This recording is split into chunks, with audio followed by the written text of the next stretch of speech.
दोनों शहरों में क्रिसमस का त्यौहार जोशो खरोश से मनाया गया, लेकिन कोविड-19 का असर हर तरफ छाया हुआ था। कल रात निशब्द के बाद तमाम ईसाई इबादतगाहों में खुसूसी इज्तिमात मुनाकिद किए गए। आज सुबह में भी ईसाई इबादतगाहों में भी काफ़ी गहमा गहमी देखी गई और इबादत का एहतमाम किया गया, जिसमें मर्द, ख़वातीन और बच्चों की बड़ी तादाद शरीक थी। ईसाई अक्सरियत इलाकों मारटपल्ली, सिकंदराबाद, भोईगुड़ा, वारिसगुड़ा, तारनाका वगैरह में ईसाई अपने घरों को रंग बिरंगी लाइटों से सजाए थे। बेकरियों पर भी खरीदारी का हुजूम देखा गया। इसी दौरान रियासती महकमे सेहत के डायरेक्टर जी श्रीनिवास राव ने कोरोना वायरस की नई लहर के खतरे के पेश नज़र शहर में सैलानियों की पार्टियों पर पाबंदी आयद करने के अहकाम जारी करने पर जोर दिया। एक अंदाजे के मुताबिक शहर में हर साल होटलों, पबों, बारों और क्लबों में हर साल 1500 ता 2000 पार्टियां होती है। सीनियर कांग्रेस लीडर और साबिक रुकन पार्लियामेंट वी हनुमंतराव ने धमकी दी है कि अगर रेवंत रेड्डी एमपी को तेलंगाना प्रदेश कांग्रेस कमेटी का सदर बना जाए तो वो पार्टी छोड़ देंगे। एक प्रेस कॉन्फ्रेंस से खिताब करते हुए उन्होंने हाईकमान से सवाल किया कि रेवंत रेड्डी को किस तरह पीसीसी का सदर बनाया जा सकता है, जबकि उन्हें वोट फॉर कैश जैसे मुकदमे का सामना है। मजीद ये कि रेवंत रेड्डी ने अलहदा तेलंगाना की मुखालिफत की थी। हैदराबाद की भारत बायोटेक कंपनी के जिम्मेदारों ने नायब सदर जमहूरिया हिंद एम वेंकैया नायडू से उनकी हैदराबाद की रिहायशगाह पर मुलाकात की। इस मौके पर बातचीत में कोविड-19 की दवा की तैयारी के मुख्तलिफ मरहलों और तजुर्बा अहम मौजू रहा। नायब सदर जमहूरिया ने बैनुल अक़वामी क्लास की अशिया की तैयारी में पब्लिक प्राइवेट पार्टनरशिप की अहमियत पर जोर दिया। याद रहे कि वज़ीर-ए-आज़म नरेंद्र मोदी ने इस माह के अवाइल में भारत बायोटेक कंपनी का दौरा किया था, जहां कोविड-19 की दवा तैयार की जा रही है। इसके अलावा बैरूनी ममालिक के 70 से ज़ायद सफरा और हाई कमिश्नर्स को भी जेनुम वैली में वाक़ कंपनी का दौरा करवाया गया था। साइबराबाद पुलिस ने कहा कि इस साल 31 दिसंबर को किसी भी ग्रुप, तंजीम या ऑर्गेनाइजर को साल नौ की पार्टी मुनक़िद करने की इजाजत नहीं दी जाएगी। कमिश्नर पुलिस वीसी संजना ने कहा कि गेटेड कम्युनिटी या फिर होटल, रेस्टोरेंट में भी ऐसी किसी पार्टी की इजाजत नहीं रहेगी। उन्होंने 31 दिसंबर की दरमियानी रात को साल नौ की पार्टियां मनज़म करने वालों के खिलाफ सख्त कार्रवाई करने का इंतबा दिया। సో ముఖ్యంగా ఆల్రెడీ అంతకుముందు కూడా మన రాష్ట్ర ప్రభుత్వం ఇచ్చిన ఇన్స్ట్రక్షన్స్ ప్రకారము ఎక్కడ కూడా గ్యాదరింగ్కి అవకాశం లేదు. ఎవరు కూడా ఈ న్యూ ఇయర్ వేడుకల్ని ఎవరు కూడా జరుపుకోవద్దు. మనము మాస్ గ్యాదరింగ్ చేసి లేదంటే ఈవెంట్స్ పెట్టి లేదంటే ఎవరో సింగర్స్ పిలిపించి, డాన్సర్స్ పిలిపించి, యాక్టర్స్ పిలిపించి అలాంటి ఈవెంట్స్ చేయడానికి లేదు, పర్మిషన్ లేదు. ఎవరు కూడా ఇలాంటి ఈవెంట్స్ని మనము మీరు పబ్లిసైజ్ చేయవద్దు. చేస్తే చాలా కఠినమైన చర్య ఉంటుంది. పబ్లిక్ కూడా మీకు ఎవరు బుకింగ్ చేస్తారంటే మాకు డయల్ 100 కానీ మా వాట్సాప్ నెంబర్కి ఫోన్ చేయని చెప్పి నేను కోరుతున్నాను. शिकागो से ख्वाजा नजीमुद्दीन सलीम की इत्तला के मुताबिक शिकागो की मुमताज शख्सियत अदीब और शायर हसन चिश्ती का 91 बरस की उम्र में इंतकाल हो गया। वो उस्मान यूनिवर्सिटी में डिप्टी रजिस्ट्रार के ओहदे पर फायज रह चुके हैं। गुज़िश्ता 30 बरस से वो शिकागो में मुकीम थे और कई अदबी और समाजी तंजीमों के रहनुमा थे। उनकी तदफीन हफ्ता 26 दिसंबर को शिकागो के रोज हिल सेमेट्री में अदा की जाएगी। शिकागो की सरकर्दा शख्सियतों और मुख्तलिफ तंजीमों के नुमाइंदों ने हसन चिश्ती के इंतकाल पर गहरे दुख का इजहार किया। इनमें सदर उस्मानियन खलीलुज़्ज़मा खान, मसूद शाह खान, उर्दू अंजुमन के सादत अली खान, मजलिस खाजिया के खादर पाशा, मुमताज़ एनआरआई राशिद अली खान, निज़ामुद्दीन इकबाल, सिद्दीक खान, मिनाज अख्तर और सैयद आजम काबिल जिक्र हैं। पसमानदगान में बेवा के अलावा 2 फर्जंदान और 2 दुख्तरान शामिल हैं। सुपर फिल्म स्टार रजनीकांत को ब्लड प्रेशर में उतार और चढ़ाव की शिकायत पर हैदराबाद के अपोलो हॉस्पिटल में शरीक करवा दिया गया है। डॉक्टरों के मुताबिक उनकी हालत मुस्तकम है। रजनीकांत अपनी फिल्म की शूटिंग के सिलसिले में हैदराबाद आए हुए हैं। दवाखाने के प्रेस नोट में वजाहत की गई है कि रजनीकांत में कोविड-19 की कोई अलामत नहीं पाई जाती हैं। सिटी पुलिस ने बदनाम जमाना नखबजन मंत्री शंकर को उसके 3 साथियों अब्दुल लतीफ खान, मोहम्मद माजिद और मोहम्मद इम्तियाज अहमद के साथ गिरफ्तार कर लिया, जो हैदराबाद कमिश्नरेट में सरखे की 6 संगीन वारदातों में मुलविस थे। पुलिस ने उनके कब्जे से 12 लाख रुपए मालियती मसरूका सामान, जिनमें तराई जेवरात भी शामिल थी, बरामद कर लिया। कमिश्नर पुलिस अंजलि कुमार ने एक प्रेस कॉन्फ्रेंस में बताया कि मंत्री शंकर, जो चिकड़पल्ली का रहने वाला है, ऐश और इशरत की जिंदगी गुजारने का ख्वाहिशमंद था और उसने 1997 से अब तक तीनों कमिश्नरेट हैदराबाद, साबराबाद और रिचाकोंडा में 250 से ज्यादा वारदातें अंजाम दी थी। वो कई बार जेल भी जाकर आया है। शंकर का साथी अब्दुल लतीफ फलकनुमा में, माजिद भवानी नगर और इम्तियाज नल्लाकोंटा पुलिस स्टेशनों के हुदूद में तरक्की की वारदातों में मुलविस रहे हैं। Deputy commissioner task force Radha Kishan Rao की निगरानी में इंस्पेक्टर नागेश्वर राव ने ये कार्रवाई की।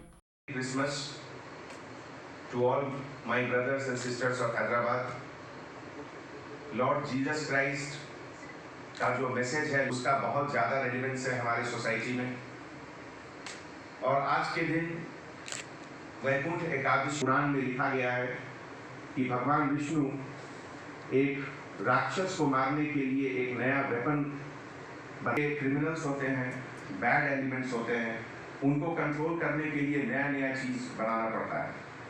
और आज मॉडल टास्क फोर्स मिलकर most notorious criminal property offender of Telangana state मंत्री शंकर और उनके 3 एसोसिएट को अरेस्ट किए हुआ। और जो बाकी 3 क्रिमिनल हैं, अब्दुल लतीफ खान में बहुत सारे प्रॉपर्टी ऑफेंसेस किए। मंत्री शंकर के बारे में आप लोग जानते हैं, शायद हैदराबाद ही नहीं पूरे तेलंगाना का ये। अस्सलाम वालेकुम। तेलंगाना रियासत और आंध्र प्रदेश रियासत के मुसलमान भाइयों को एक खुशखबरी सुनाते हुए फ़ख्र महसूस कर रहा हूँ, क्योंकि कल ही दोनों रियासतों में मेडिकल काउंसिल की जानिब से 2020 और 21 के एकेडमिक ईयर में मेडिकल तलबा का जो इंतखाब हुआ है, उसके अंदर तेलंगाना के अंदर लगभग 678 और मेरिट के साथ 700 तलबा तलबात हमारे गवर्नमेंट के कोटे में 4% रिजर्वेशन में आए। इसी तरीके से आंध्रा में, क्योंकि रिजर्वेशन आंध्रा में भी है, वहाँ भी लगभग 500 तलबा तलबात ये 4% मुस्लिम रिजर्वेशन के अंदर और माइनॉरिटी कॉलेजेस के अंदर आए हैं। यानी दोनों रियासतों में मिलाकर 1100 तलबा और तलबात इस साल मेडिकल कॉलेज में दाखिला मिला है। कितनी बड़ी खुशी की बात है। अगर इस साल हम देखेंगे, अगर तराजू लेकर तोलेंगे, तो अगर आंध्रा और तेलंगाना के तलबा 1100 एक तरफ बिठाओ और सारे शुमाली हिंद, यूपी, बंगाल, बिहार, पंजाब, मध्य प्रदेश, राजस्थान बिठाए भी, तो इसमें का आधे तलबा भी पूरे रियासतों में मिलाकर इसकी बराबरी नहीं कर सकते। तो ये एक कांग्रेस पार्टी का बहुत बड़ा तोहफा मुसलमानों को था, जिसमें राजशेखर रेड्डी साहब और नाचीज़ मोहम्मद अली शब्बीर, हमारी बहुत कोशिश थी कि मुसलमानों को भी तालीम में, इनको भी दूसरे कौम की तरह, दूसरे मज़हब की तरह इनको भी तरक्की दिलाएं। और आपको ये भी खुशी होगी कि 2004 में ये रिजर्वेशन शुरू हुआ, यानी आज तक मिलाकर इस साल 16,000 तलबा अभी तक मेडिकल कॉलेज में दाखिला मिला, जिसमें पास आउट होकर 11,000 तलबा ऑलरेडी डॉक्टर्स बनकर MD, DM, MS इस तरीके से मुख्तलिफ मुल्क और बैरूनी मुल्कों के अंदर बेहतरीन खिदमत अंजाम दे रहे हैं। कुछ लोग कहते हैं कि कांग्रेस क्या करी है। यही कांग्रेस पार्टी का एक मामूली तोहफा है मुसलमानों के लिए कि आज 16,000 बच्चे हमारे डॉक्टर्स पढ़े हैं। इसलिए कह रहा हूँ कि क्योंकि कल ही काउंसलिंग ख़त्म हुई है, ये खुशखबरी मैं आप तक पहुँचा रहा हूँ। पुलिस वेस्ट जोन की टास्क फोर्स ने मोइन बाग में एक मकाम पर धावा करते हुए 26 किलो गांजा और 2 सेलफोन जब्त कर लिए। इस सिलसिले में एक 33 साला शख्स सैयद गौस और 36 साला शेख नियाजुद्दीन को गिरफ्तार कर लिया। बतलाया जाता है कि ये विशाखापट्टनम से गांजा लाकर मुंबई मुंतकिल करता था। इंस्पेक्टर शिवा चंद्रा की निगरानी में पुलिस हबीबनगर ने मल्लेपल्ली बड़ी मस्जिद के अतराफ अकनाफ फुटपाथ पर से नाजायज़ कब्ज़ों को बर्खास्त करवाया है। मकामी अवाम की तरफ से पुलिस को शिकायत मिली थी कि इलाके के दुकानदारों फुटपाथ पर अपना सामान रख कर उसे घेरे हुए हैं, जिससे राह गुजरने वालों और ट्रैफिक की आमोदरफ्त में काफ़ी मुश्किलात हो रही है।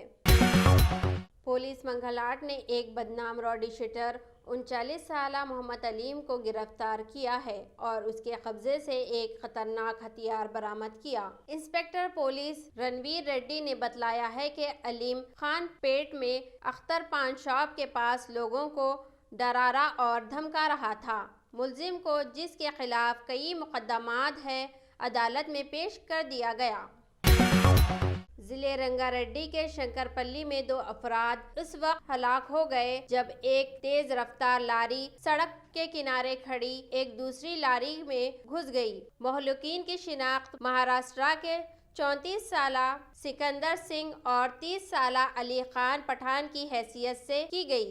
पुलिस शंकरपल्ली ने लाशों को पोस्टमार्टम के लिए दवाखाना मुंतकिल किया और मसरूफ़े तहकीकात है।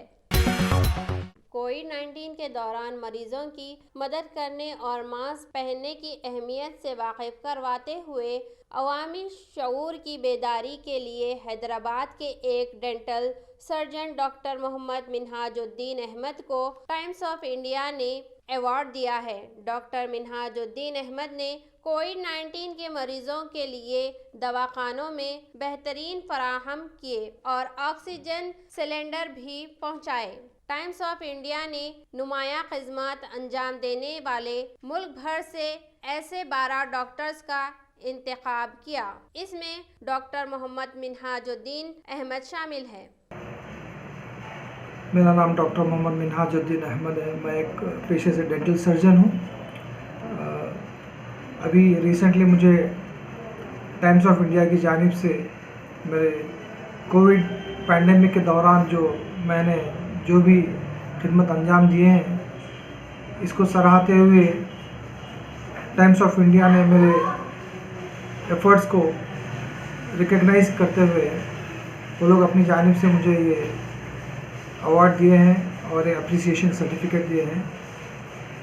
कोविड पैंडेमिक के दौरान अल्लाह ताला ने मुझे ज़रिया बनाया था। मैंने अपनी जानिब से तकरीबन 1000 मास्क, फेस मास्क डिस्ट्रीब्यूट किया है और कई लोगों को इसका अवेयरनेस करते हुए मैंने अपने ख़ुद के वीडियोस और ऑडियोज़ निकाले हैं कोविड अवेयरनेस के। मेरे दोस्त अहबाब और हमारे चाहने वालों के ताउन से मैंने तकरीबन 25 से 30 हज़ार रुपये की अद्वियात तक़सीम की हैं अल्हम्दुलिल्लाह। और घर घर जाकर और हर एक शॉप्स पे जाकर कोविड अवेयरनेस के बारे में हम प्रोग्राम्स किए हैं और अल्हम्दुलिल्लाह ऑक्सीजन सिलेंडर्स की जहाँ भी उसकी ज़रूरत महसूस हुई हो, ऑक्सीजन सिलेंडर्स का भी हमने इंतज़ाम किया है। और हॉस्पिटल्स में किसी को अगर बेड्स नहीं मिल रहे थे उस दौरान, तो अल्हम्दुलिल्लाह उस वक्त हम अल्लाह ताला के फजल करम से लोगों को बेड दिलाने में कामयाब रहे और हमारी टीम ऑफ डॉक्टर्स इस पर काम की है। मैं लीड कर रहा था, तो ये टाइम्स ऑफ इंडिया वालों ने एक मरतबा आकर मुझसे इसके बारे में पूछताछ की और मेरे सर्विसेज को रिकग्नाइज़ करते हुए ये अप्रिशिएशन सर्टिफिकेट और अवार्ड से नवाजा है, जिसका मैं टाइम्स ऑफ इंडिया को, उसके डायरेक्टर को बहुत बहुत शुक्रिया अदा करता हूँ। बेहद ममनून मशकूर हूँ मैं। शुक्रिया। मरकज़ी वज़ारत सेहत ने कोविड-19 वैक्सीन के मंजर आम पर आ जाने के बाद उनकी बरवक्त दस्तयाबी और सरबराही के लिए तमाम तर तैयारियां मुकम्मल कर लिए हैं, जिनके तहत रोज़ाना 10,000 अफराद को टीका दिए जाएंगे। वज़ारत सेहत ने 10,000 हेल्प वर्कर्स को टीका देने की तरबियत दी है। चुनाचे रोज़ाना कम अज़ कम 100 अफराद को टीका दिया जाएगा। कोरोना वायरस के जारी कहर से गुज़िश्ता 24 घंटों के दौरान 518 नए केसेस का इजाफा हुआ है। इस तरह मुतासरीन की तादाद 2,84,000 हुई है, जबकि 3 अमवात के बाद मरने वालों की तादाद 1,527 बतलाई जाती है। रियासती महकमे सेहत के मुताबिक रियासत में कोरोना वायरस से सेहतियाब होने वालों की तादाद 2,00,000 75,000 हो चुकी है। चारशंबा और जुमेरात के दरमियान 44,859 कोविड-19 टेस्ट किए गए। इस तरह अब तक पूरी रियासत में 66,55,000 से ज्यादा कोविड-19 के टेस्ट किए जा चुके हैं। जिन अजला से कोविड-19 के केसेस दर्ज हुए हैं उनकी तफसीलात इस तरह है। GHMC 91, रंगारेड्डी 41, मेडचल मलकाजगिरी 39, वरंगल 35, खम्माम 26, करीमनगर 25, नलगुंडा 21, संगारेड्डी और मंचिरियाल 20, भद्रादरी कोत्तागुड़म 16, पेद्दपल्ली 15, जगतियाल 14, यादाद्री भोंगीर वरंगल रूरल, निजामाबाद और मुलुगु 11, महबूबाबाद और राजन्ना सिरिसेला 10, सूर्यापेट नागा कर्नूल 9, विकाराबाद 8, वनपर्ती आदिलाबाद जनगांव से 7, जयशंकर भोपालापल्ली महबूबनगर और निर्मल से 6, आसिफाबाद 4, जुगुलंबा गदवाल से 3 कोविड-19 के केसेस दर्ज हुए हैं। जिले अनंतपुर के ताड़पत्री टाउन में YSR कांग्रेस के रुकन असम्बली के पेद्दारेड्डी और तेलुगु देशम लीडर JC प्रभाकर रेड्डी के हामियों के दरमियान झड़पों के बाद जुमेरात को दफा 144 नाफिज कर दिया गया है। सुप्रिंटेंडेंट पुलिस सत्या सी बाबू ने बताया कि टाउन में 5 से ज्यादा अफराद के इस्तेमाल की इजाजत नहीं रहेगी और अमन की बरकरारी के लिए पुलिस की जायद फोर्स को तैनात कर दिया गया है। उन्होंने बताया कि मुतसादिम ग्रुपों ने एक दूसरे पर हमले किए और गाड़ियों को तोड़फोड़ की। सुप्रिंटेंडेंट पुलिस ने बताया कि हंगामा आराई के जिम्मेदारों के खिलाफ यकीनन कार्रवाई की जाएगी। उत्तर प्रदेश के जिले बांदा में एक दलित को सरकारी हैंडपंप से पानी भरने पर खूब सदोकोप किया गया। इंस्पेक्टर पुलिस नरेंद्र प्रताप सिंह ने बताया कि रामचंद्र रायदास तंदोरा मौजे में पानी लाने के लिए पंप को पहुंचा था, जिस पर रामदयाल यादव के अरकान खानदान ने उस पर हमला कर दिया और उसकी पिटाई कर दी। रामदयाल के लोगों ने दोमा खबल दलितों को हैंडपंप से पानी न लेने की हिदायत दी थी। मुल्क भर में जारी किसानों के एहतजाज के दौरान वज़ीर-ए-आज़म नरेंद्र मोदी ने 9 करोड़ किसान खानदानों के लिए 18,000 करोड़ रुपए की इमदाद जारी की है। ये रकम वज़ीर-ए-आज़म किसान सम्मान निधि स्कीम के तहत जारी की जाने वाली 7वीं किस्त है। वज़ीर-ए-आज़म ने इस मौके पर अपने खिताब में कहा कि बाज़ अफराद ज़रूरी क़वानीन को लेकर किसानों को गुमराह कर रहे हैं। उन्हें इस बात की खुशी है कि इस सिस्टम से दरमियानी आदमी का सफाया हो गया है। किसान रास्त अपनी फसल मार्केट में फरोख्त कर सकते हैं। उन्होंने कहा कि अब तक 1,10,000 करोड़ रुपए की रकम किसानों के खातों में रात जमा की जा चुकी है और एक अच्छी हुक्मरानी की अलामत है। वज़ीर-ए-आज़म ने मगरबी बंगाल के 70 लाख किसानों को इस स्कीम से महरूम रखने पर रियासती हुकूमत को तनकीद का निशाना बनाया।